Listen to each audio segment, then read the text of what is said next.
educators, and everyone who present today.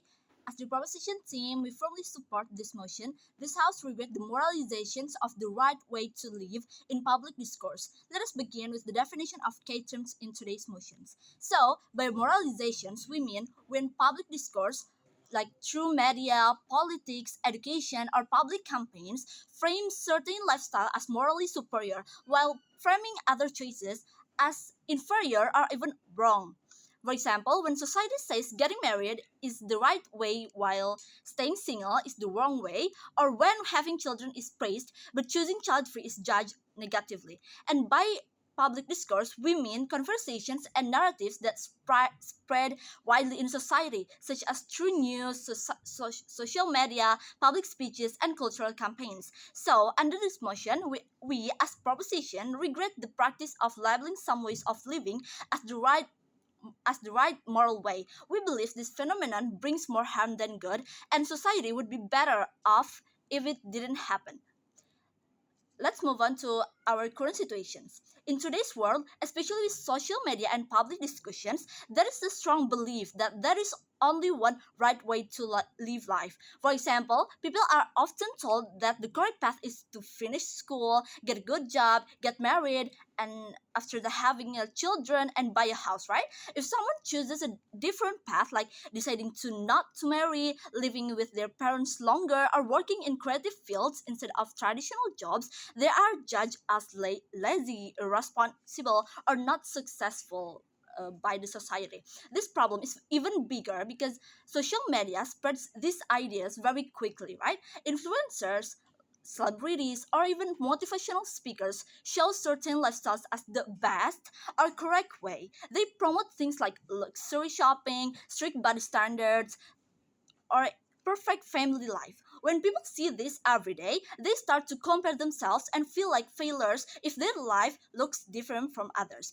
As a result, many people lose confidence in themselves, right? Instead of being proud of their own choices, they feel pressured to copy what society calls the right way. This moralization makes life more stressful, reduces freedom, and makes people afraid of being different.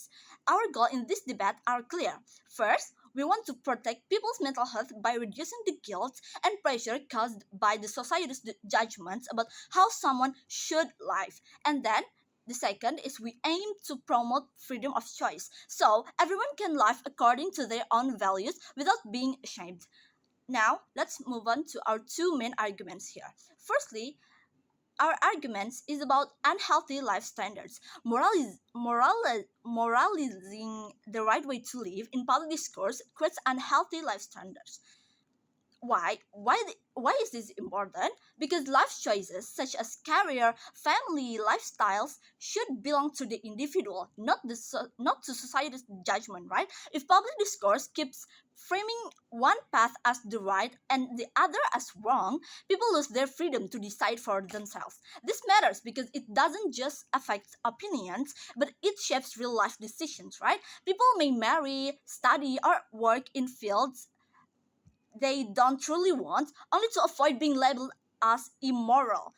And the opponent might say that moralizations is meant to guide people, but in reality, it harms mental health by creating guilt, anxiety, and fear of being different, right? So the real question is who we are to decide the right way to life for someone else, who we are to judge.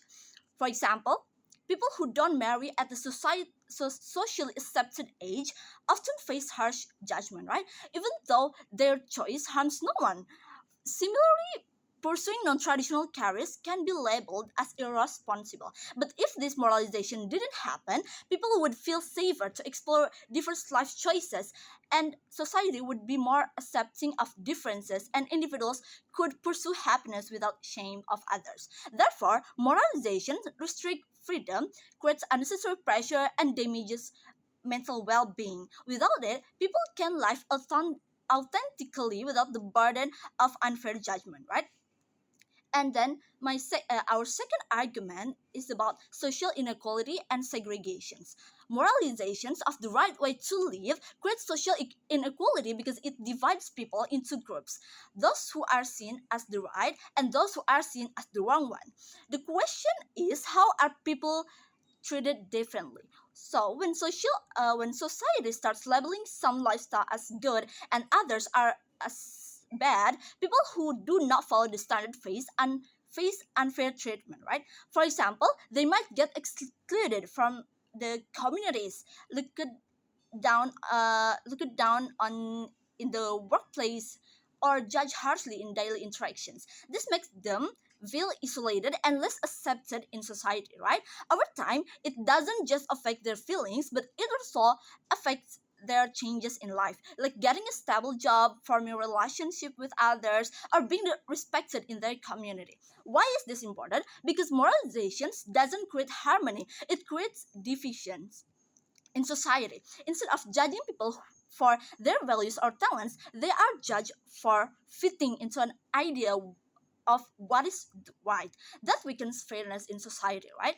For example, people who choose not to marry or who work in non-traditional careers like freelancing or art or visual design and something like that are often seen as irresponsible or less worthy in the society. They may be ignored in job opportunities or excluded from social networks. If moralization didn't happen at the first place, people would be judged more fairly, like based on their actual abilities and contributions, right? Not on whether their life looks normal. So moralizations doesn't protect society, but it only creates more inequality and divides people into acceptable and the unacceptable groups, which harms social unity. At the end of the day, we regret the moralizations of the right way to live because it does more harm than good, right? It limits people's freedoms, pressures them to follow unhealthy standards, and creates unfair divisions in society. People should be valued for their abilities and contributions in the society, not judged based on whether their life fits into the one narrow idea of what is right or what is wrong. That is why, as the proposition team, we believe moralization shouldn't dominate public discourse. That is why we proud we are proud to propose. Thank you.